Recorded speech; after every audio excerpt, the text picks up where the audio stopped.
And I think we as entrepreneurs and we as parents, we as step parents, we as church planters, we as sons and daughters, like we need to understand that the decisions that we make today impact our tomorrow, and not just our tomorrow, but the generations tomorrow. Hey, my name is Jenna Kutcher, and I am obsessed with all things business, marketing, numbers, and helping you to navigate both the messy and the magical seasons of this thing called life. I'm a small town mama who took a $300 camera, grew a successful photo biz, and now I work from home and run a 7-figure online business. I teach you the tried and true secrets to building a career you adore. Shy away from the real talk? No way. Money, hardship, growth, loss, and marketing are all topics we discuss here. Think of this as your one-stop shop for happy hour with a gal pal mixed with business school. Pull up a seat, make sure you're cozy, and get ready to be challenged and encouraged while you learn. This is the Gold Digger Podcast. What is the difference between those who are defeated by struggle and those who are sharpened by it?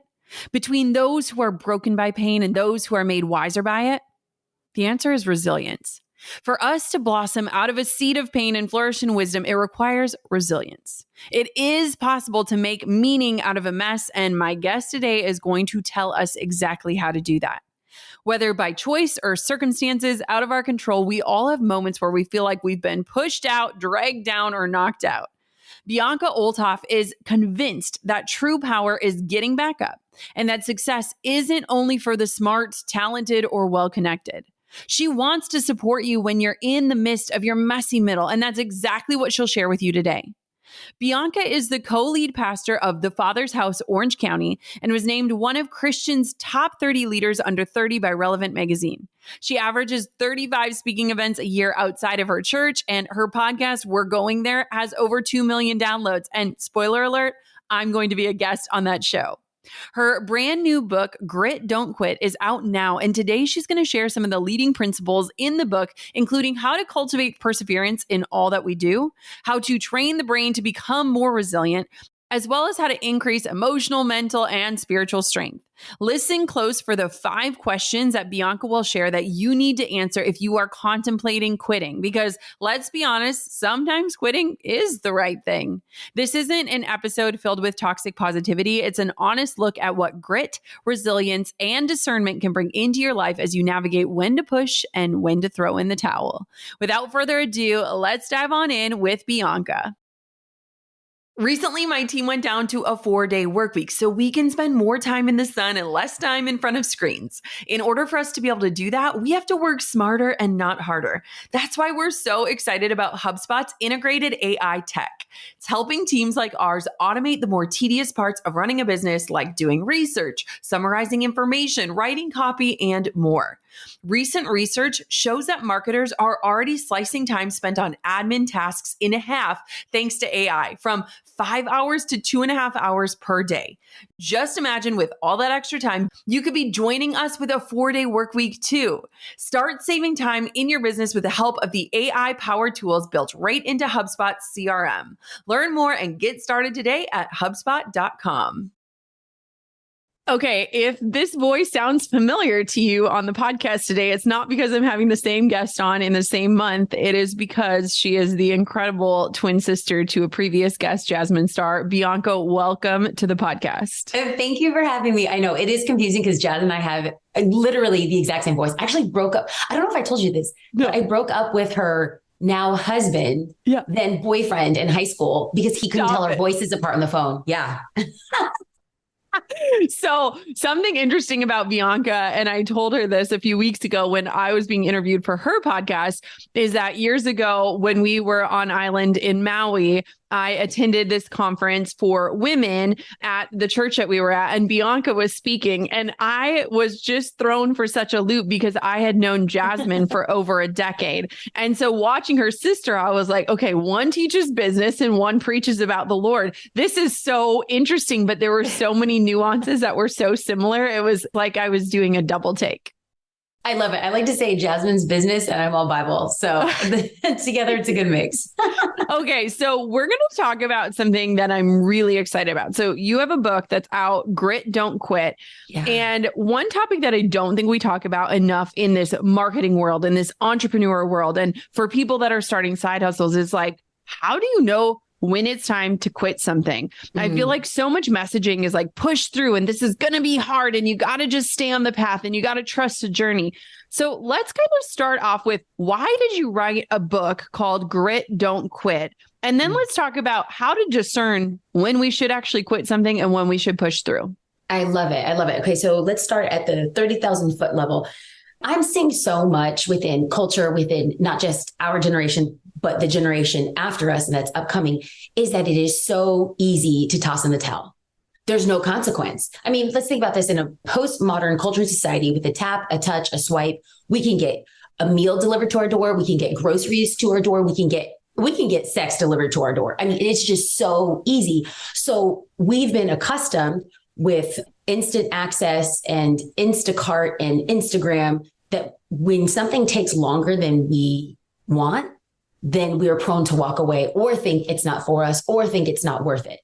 Where I really want to come in and kind of take like a cultural temperature of the last 3 years is really speak to the souls of people, because your soul knows when you're cutting the corner. Your soul knows when you're not released to leave. Your soul knows that there's more inside of you and that you would rather just stay down on the mat of life rather than getting back up. And so I want to speak to that shred of belief inside a person that is speaking truth over their life.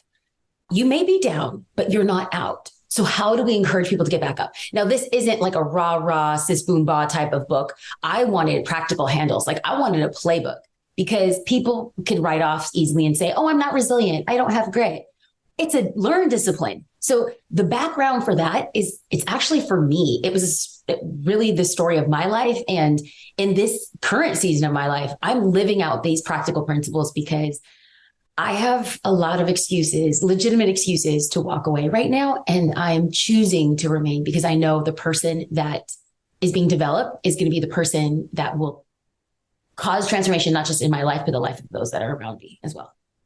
Walk me through a little bit of your background, because you touch on it. I mean, I think a lot of times authors write the books that they need the most. And in the writing process, we have God, the universe, whatever you believe in, is revealing all of the truths that we are writing out, typing out, and saying, are you sure? Are you sure?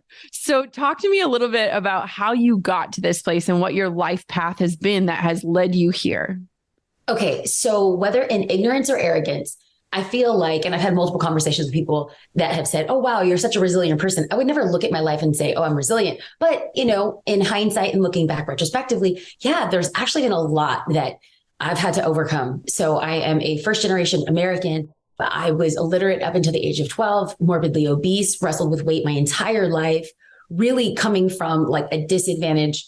From statisticians would have put me in a category highest prone to failure. Okay, sister. So like, there wasn't a whole lot working for me. So I think, again, ignorance or arrogance, I felt like, wow, I have, overcome a lot and I could speak about this with authority, but it has not been until the last 5 years of my life where I am literally daily making a decision, because resilience is a choice. I am daily making a decision to say, I am choosing to put one foot in front of the other, come what may. Come global pandemic, come a loss of a building or business profit loss, or I have a nonprofit organization that goes in to help the incarcerated.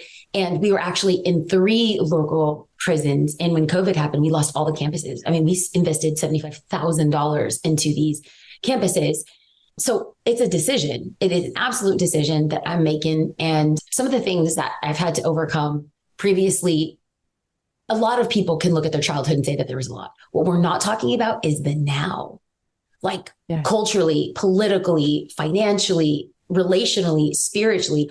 Girl, there is something over the globe. And I just want to lick my finger and stick it into the air and say, where's the wind blowing? And how do we speak to that? And that's how we landed here with this book and really wanting to resource people.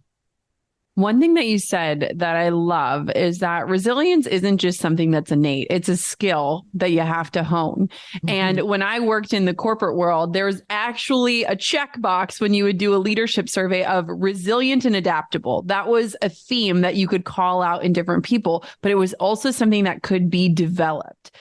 Walk me through what you think of when you think about resilience, because I do think a lot of people just think I am either resilient or I am not. You could have very easily said the statistician says I'm not going to be a success, therefore I will not. So if someone is listening and they're like, I am not resilient, what would you say to them? One, let me just say, I validate what you're saying and you're not alone. But I also want to be the voice that says, but that's not the full story. And the impetus of this book was I was sitting across a coffee table from somebody who was going through a divorce. She's very successful, very financially established. And you would have looked at her life here in Orange County, California and said, wow, she's the quintessential Orange County bougie woman. And she has it all, but she's going through a divorce. And she candidly told me, she's like, I'm not going to take my life. I just don't want to live anymore. And that's the impetus of the conversation. And then she said, I'm just not like you, Bianca. I haven't had a life like yours.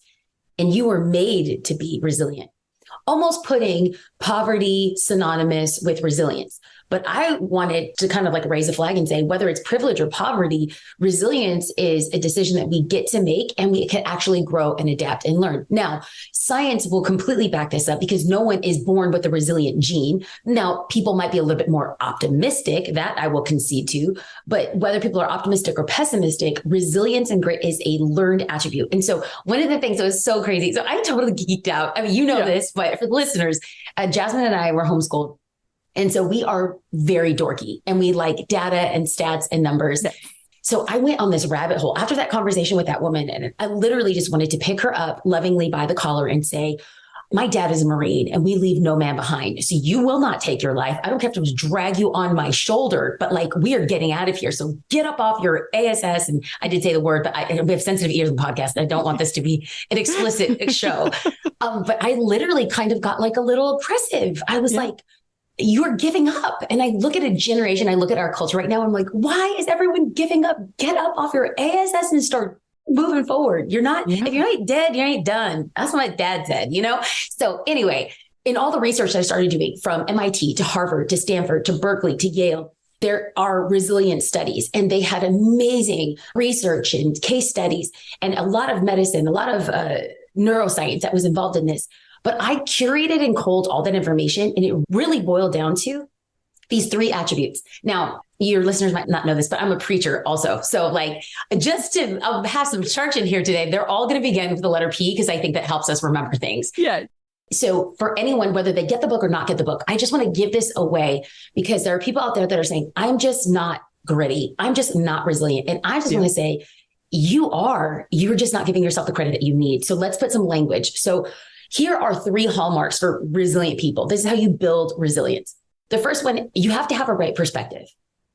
You've got to have a right perspective of the situation. So what is perspective? It is an honest, realistic view of your current reality with hope. So we can say, this sucks. My business is failing, but I have a plan. My marriage is struggling, but we're going to counseling. My child is strung out on drugs, but I'm looking into rehab facilities. So it is an honest assessment of reality buttressed with hope. That perspective, if you have the but, I feel like Sir Mix-a-Lot. I like big butts that I cannot lie. 15 by 30. Listen, I love Jesus, but give me a good hip hop song from the 90s and I'm undone. Forgive me. Okay, I'm back on track. So perspective, we have to include the buts in our perspective. So no matter what feels toxic, traumatic, at a loss, we have to have the perspective that like, it's not done yet. The second thing that is wildly important and a huge hallmark for gritty and resilient people, and it's a learned attribute, is the ability to pivot. Like this is critical. So people always say, when life gives you lemons, make lemonade. I want us to be some gritty hustlers out here that are saying, when life gives me lemons, I want to make lemonade and then plant the seeds for future generations. I don't just want to get what is given to me and feed the now. I want to think about future generations. So if there is a hurdle in front of me, if there's a wall in front of me, if there's an obstacle in front of me, I'm not just going to think, okay, this is where I stop. I have to pivot. If this isn't working, I have to figure out a new way to make it work. So I love this line from a show called Project Runway. It was like a reality show on. Yes. Okay. Do you remember Tim Gunn? I have unlocked a new level of parenting because now Coco will watch it with me. So we get like 20 minutes a day that we'll sit down and watch it together. And she's like, oh no, is he going home? Oh, he's saved. Like it is next level unlocked. Okay. So what line are you about to say? Okay. Do you remember Tim Gunn? Yes, of course. What was his famous line when he's working with designers and they're running out of time or their look isn't looking and they're struggling and something happens? What does he tell them? To pivot. Make it work. Yep. That was his right. Make it work. Yep. Make it work. Figure it out. This is our road to pivot. And then lastly, and this is the hard one for a lot of people, it's purpose. So you have to have the right perspective. You have to have the ability to pivot. And then lastly, you have to see the purpose in the midst of the pain. So where people most likely give up is when there is trial, trauma, or tribulation, a crisis, the poop hits the fan. And then everyone's like, you know what? This is a sign I'm not supposed to do it. Maybe it's a sign you are supposed to do it and everything is pushing against, because when you accomplish it, you will be confirmed in your heart and your mind and your soul that you were destined to do what you knew that you were called to do. This study of finding purpose in the pain has come out of some research that actually came out of the Holocaust, and survivors of the Holocaust, those that went on to not just survive, but thrive, were the ones that were able to discover a purpose in the midst of their pain. And so my fear in saying this is that there's someone out there that's listening and saying like, well, are you saying that my business loss was a good thing or the loss of my spouse is a good thing? No, I'm not. And I'm sorry for the pain. But as someone who is walking through pain, as someone who is in this, it may not make sense now, but I'm choosing to believe that it will make sense later. I'm going to look for the diamond in the darkness of a coal mine. I'm going to look for the glimmer of hope at the end of the tunnel. But those three attributes, anybody, whether they feel like they're resilient or not, can employ into their life and really be a game changer. You can't dig your biggest goals without a little hard work, which is why I bet you'll love listening to the Hustle Daily Show, brought to you by the HubSpot Podcast Network. Hosted by Zachary Crockett, Jacob Cohen, Rob Litterst, and Juliette Bennett, the Hustle Daily Show brings you a healthy dose of irreverent, offbeat, and informative takes on business and tech news. With short 10 to 15-minute episodes released every day, you're bound to learn something new this week. From updates about Meta and AI to how Domino's is flipping traditional pizza delivery on its head. Listen to the Hustle Daily Show wherever you get your podcasts to stay up to date on what's going on in business and tech. Does this sound like you? You're trying to dissect the algorithms and still no one is seeing your social media posts. Like, did you know that less than 6% of social media followers actually see your content and even less than that engage? That's why I am obsessed with email lists and I won't stop talking about them. So my question for you is this: are you ready to finally start your email list like this week? Join my absolutely free challenge today at listbuildchallenge.com. You can spend just 5 days with me and you'll be on your way from an empty email list to 250 plus people and growing. Each day, I'll teach you a short lesson on things like how to create a freebie that people actually want, how to send out your first email, how to set up your sign-up form, and so much more. And yes, there are even tech tutorials to walk you through every single step of the process. Give me just 5 days and I will help you start and grow an email list that you can launch to. Join now. It's absolutely free at listbuildchallenge.com. That's listbuildchallenge.com for my free 0 to 250 email list to launch challenge. I'll see you inside. Oh, this is so good. So this leads me to my next question, because I feel like you are hitting every nail on its head, especially for this audience and especially in this journey of entrepreneurship, right? You're an entrepreneur, your sister's an entrepreneur. Like, you understand that this is like a roller coaster of like highs and lows. And so what would you say for someone who is listening right now and they're at a low and they're like, okay, so should I not quit? Should I quit? How do I know when it's right to walk away from something? How do I keep pushing on? Like, how do we get that level of discernment in our life of like, quitting doesn't always mean failure, but sometimes quitting is the right move to guide you to success. How do we differentiate those two things? You know what? I think that you're brilliant, because the book is out this week and I have done a number of PR and press related things, podcasts, and you are not just good at what you do, but you're good at listening to the meta narrative. It's like, what are the things that are said, but you also listen to the things that are unsaid.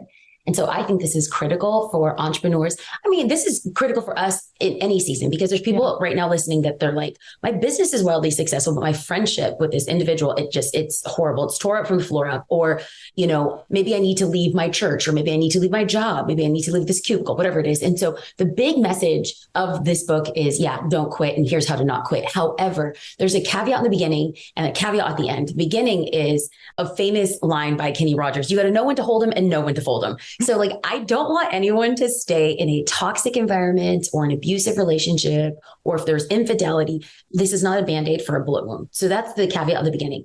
But at the end, after I've given people practical handles on what to do to be resilient and not quit, is at the end in the appendix, I wanted to have a conversation because I brought it up with my editor. I'm like, here I am telling people not to quit, but I do think that there are times that we should quit. Yep. But what I want people to know is how you end one season is how you'll begin the next season. So let's make sure that the time is right. Maybe the feeling is right, but the timing is wrong. So here I crafted 5 questions, and I want to just, yes, it's in the book. My publisher's going to hate me for giving this content away, but I don't care because I really just want to help people. There are 5 questions in general. We can role play this and we can think through this, because I really want your perspective on this as well. You hear so much, you talk to so many people, you coach and help so many other people. So I think weigh in, give your perspective. What would you add? What would you delete? Yeah. But I think everyone who's on the cusp of ending a friendship, ending a relationship, ending a job, ending a contract, maybe moving on, is the first question we should ask is going to require some self-awareness. Yeah. What exactly is frustrating me? That's the first question. What exactly is frustrating me? Because if you can't articulate that, then you're going to be led by these willy-nilly feelings. I just feel oppressed. I feel locked down. Well, what's the feeling behind the feeling, as my therapist would say? So what is really frustrating me? So everyone on the podcast, I'm using you as a prototype, because everyone on the podcast, they're familiar with you. They know you. They've been on this journey. But when you were in corporate, and you had this feeling, I'm using air quotes, this sense that time was ending, were you able to articulate what was exactly frustrating you? Yeah. The only way to make more money was to work more. Ooh, whoa. That was the frustration. No, I mean, it's so easy to pinpoint. And it's funny because I have this moment, Bianca, where my boss walked me through my 5-year plan without ever asking me, what do you want for your life in 5 years? And all they were selling me was more money, but they never asked what my currency was, which was time.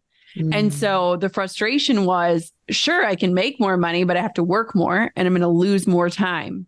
And I'll never forget, I sat down at my desk and there's this picture of me and Drew in our college days. He has this cute little mole, and I looked at it and I thought, do I want to go through my whole life looking at a picture of him on my desk, or do I want to figure out a way to look at him in the flesh? And so that was the frustration.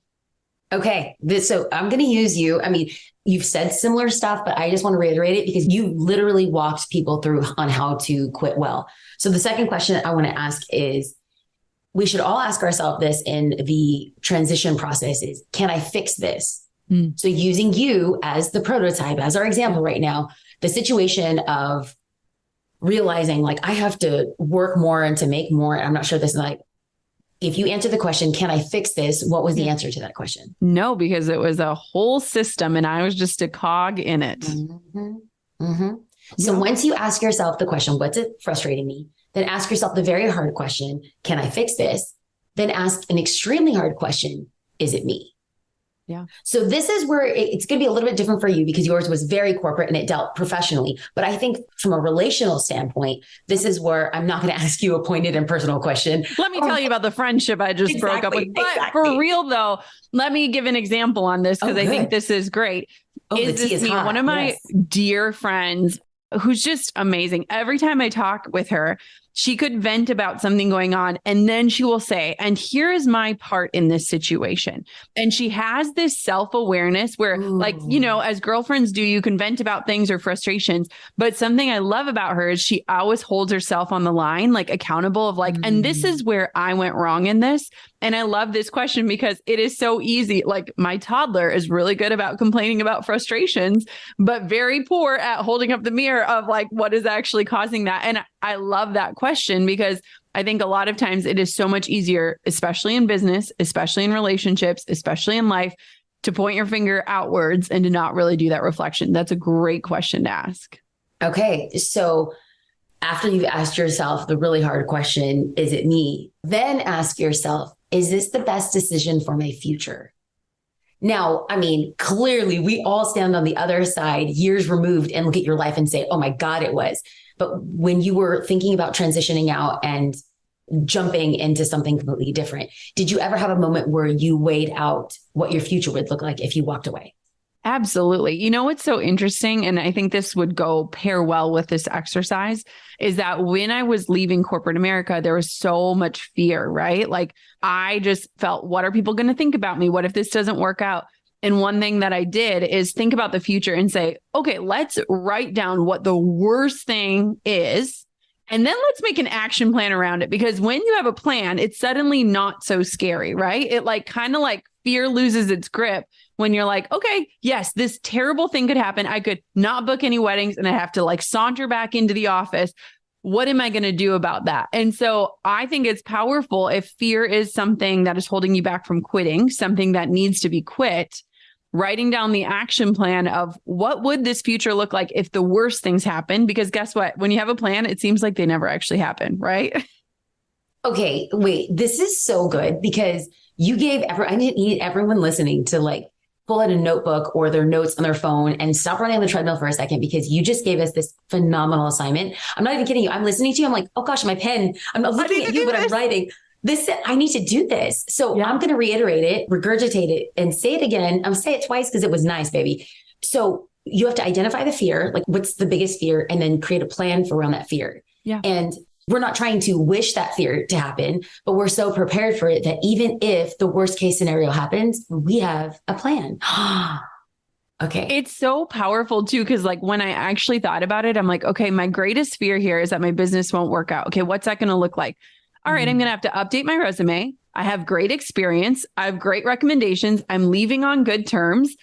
I will go back into this workforce. Like it's actually not that scary, but I think a lot of times it's the unknown. And so I love when you ask, like, have you thought about the future? Because it's like when you can envision these different scenarios, like a choose your own adventure, you have different visions for your future, but all of a sudden the scary parts of the unknown are like illuminated and it's not as scary anymore.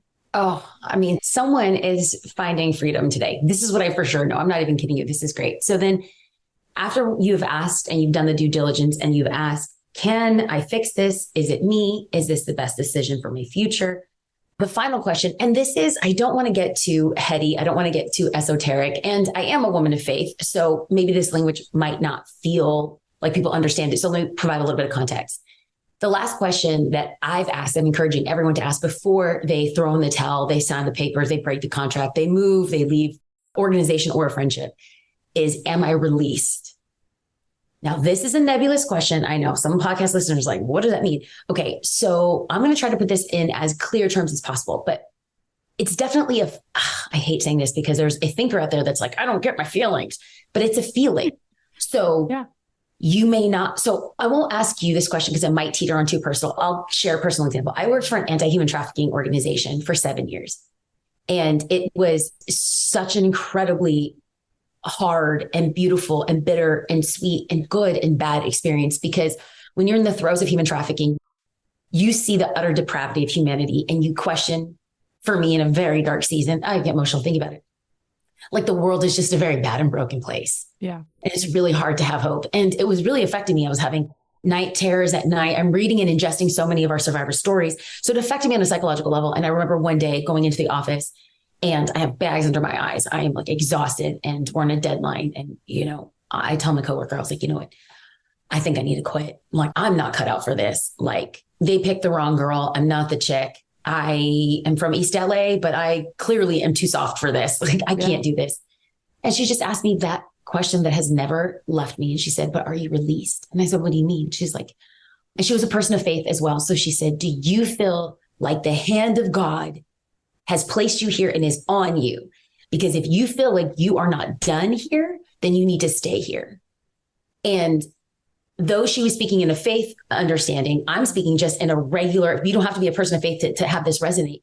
You may not understand why you need to be that person's friend. You might not understand why you need to be in that organization. You might not understand why you need to stay in that marriage. You might not understand why you need to continue fighting for your business.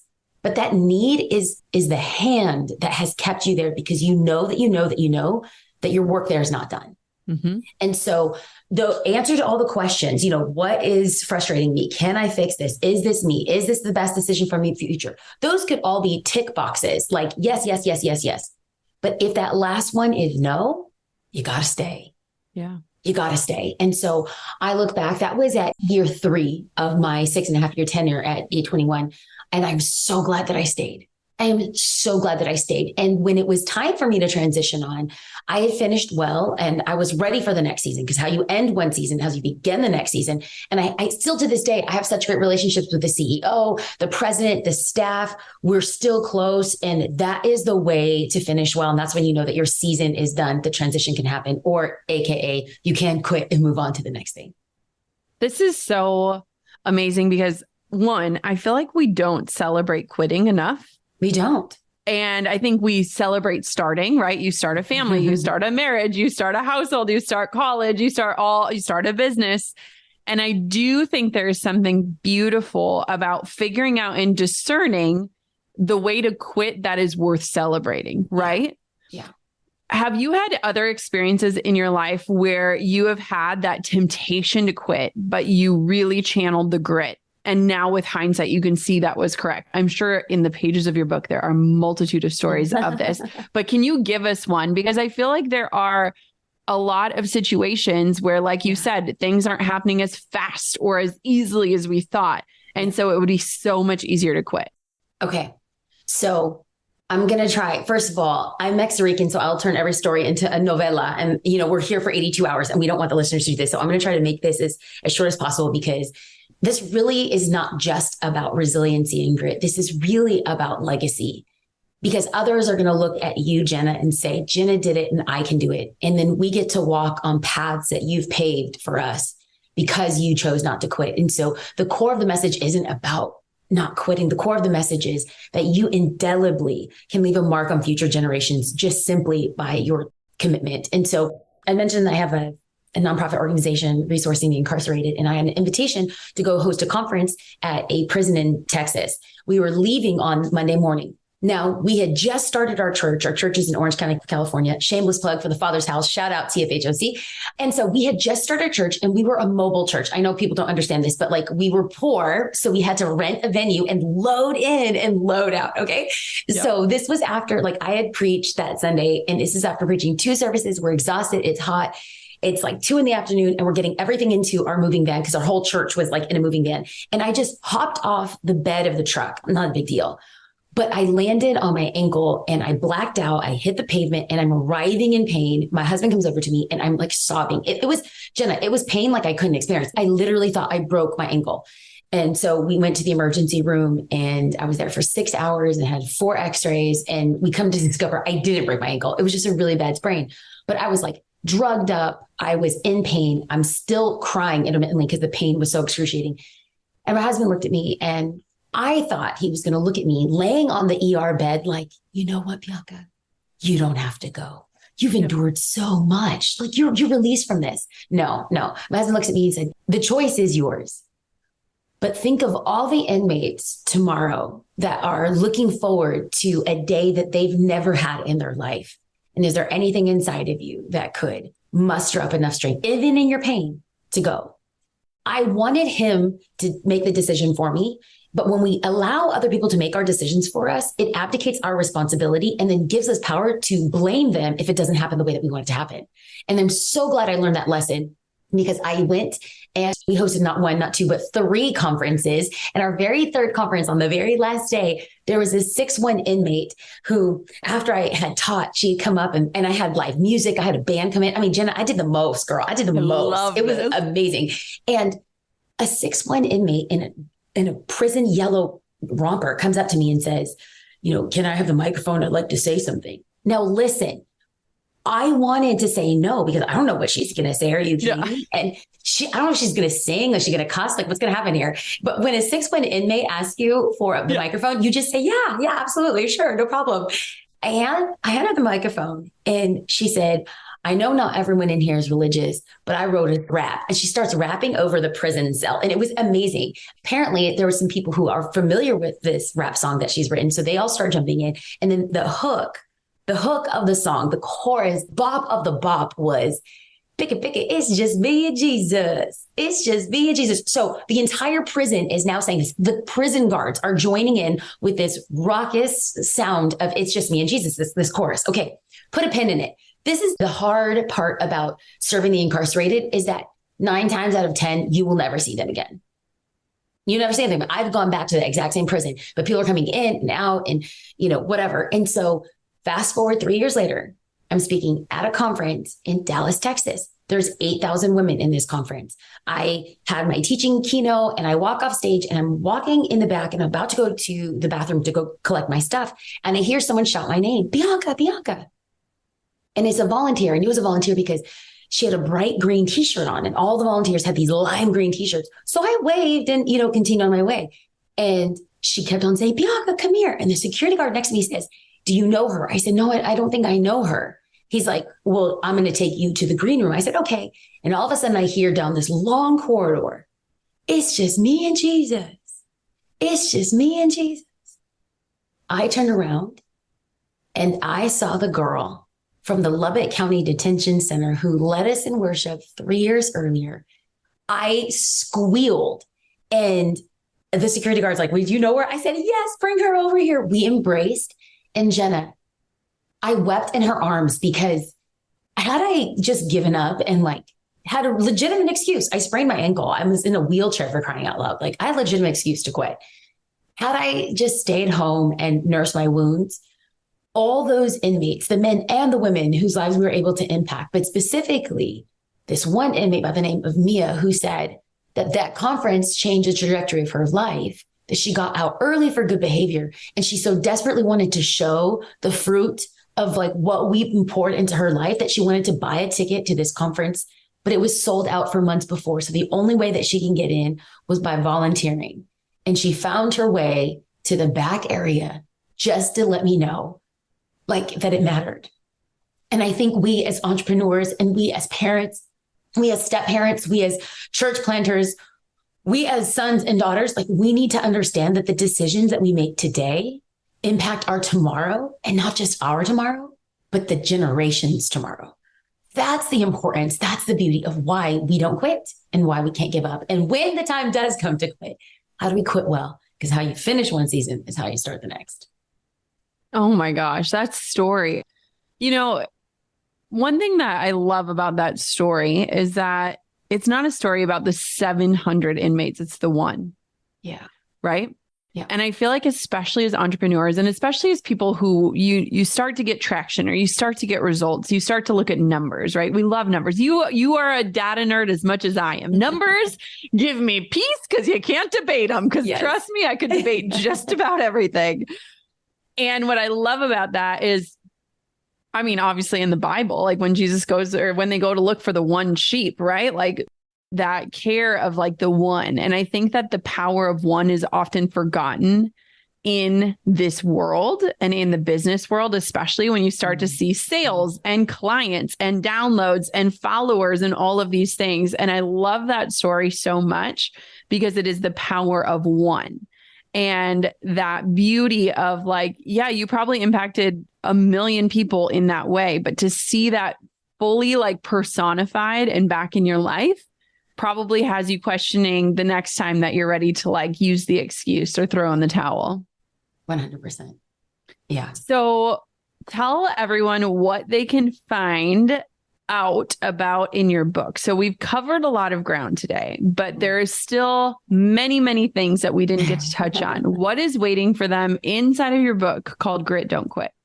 I think what's critical in the efforts to not quit is to not let comparison drive us. So I write an entire chapter on what comparison does to our psyche. And you've mentioned this, I'm a twin. So I had a mirror identity always growing up. And there's a lot of science around mirror identities for twins and the competition that happens with twins and some of the dangers that happen when that. But what I've kind of paralleled is social media.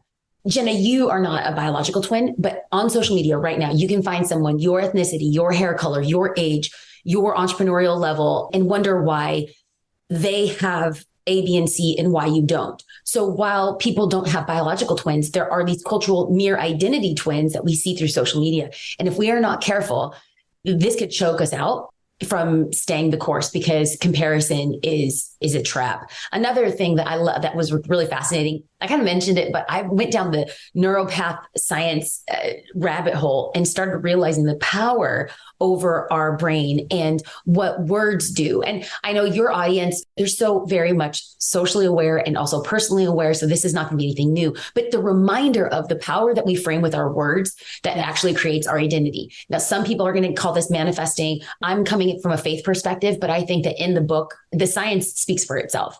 One of the other things is also what to do in the waiting. I think that sometimes, when we know, okay, I'm not going to quit, I am going to stay the course, but what we want, whether it's the ROI or we're looking at our P&Ls or whatever it is, the waiting for the next employee, that waiting period causes a lot of people to quit. So I have a whole chapter on what to do in the waiting. And that chapter specifically, I just wanted to be practical. Yes. And not only do I include what to do, I include what not to do. So don't freak out. Don't binge on takeout. Don't make out. We find ourselves in all these compromising situations, So a whole section on what to do in the waiting. And then the last section is actually on what I alluded to was legacy. So looking at my dad and a couple other people in history about the power of legacy. If we think about the end, if we don't envision the end, we'll give up in the middle. So I want people to envision what's the life that you see yourself having and fight until that dream becomes your reality. Where can everybody find out more about you, get their hands on your book, follow you online? Give me all the places. I love it. So they can go to biancaolthoff.com, or you can go to Amazon, Barnes & Noble, Target.com, and you can order Grit Don't Quit. You can also follow me on social media at Bianca Olthoff on TikTok, Instagram, Facebook, and yes, even Twitter. I'm just impressed you're on TikTok, because that is a territory I've not yet explored. So I am so proud of you. Go find Bianca, get your hands on her book. If today's episode spoke to you at all, please share with us where you're tuning in from, what your biggest takeaway was. I feel like this is one that people are going to listen to again and again and again until it seeps into their souls, because it's so, so powerful. Jenna, I appreciate you. Thank you so much for your podcast. Not only do I love you, I also listen to your podcast. So thank you for your content. Oh. There are certain episodes that really make me pause. I know this is going to be one that I'm going to go back to and listen over and over and over again, especially in those days where you want to quit. I love how Bianca shared that resilience is a skill that we can hone, that we can call into our lives. And I loved the questions that we need to ask ourselves when we are contemplating quitting, because let's be honest, sometimes quitting is the right move, is a move worth celebrating. But sometimes we need to keep persevering in the name of legacy, in the name of success, in the name of grit. I want to remind you that Bianca's book is out right now. I would love for you to support her and to grab a copy. Her book is available wherever books are sold, and it is called Grit Don't Quit. Go grab a copy. And of course, like I said, we want to see where you're tuning in from and learn what was your biggest takeaway. Make sure you tag us on social media and snap a photo of you wherever you find yourself right now as you're tuning in. Thank you so much for listening to another episode of the Goal Digger Podcast. Of course, until next time, keep on digging your biggest goals. I'm over here giving you a virtual high five because you just finished another episode of the Goal Digger Podcast. Did that go by way too fast for anyone else? If you want more, head over to goaldiggerpodcast.com for show notes and all the discount codes from today's sponsors. And if you're looking for a new crew of movers and shakers like you to bounce ideas and ask questions, be sure to join my exclusive community for Goal Diggers on Facebook. The link's waiting for you at goaldiggerpodcast.com.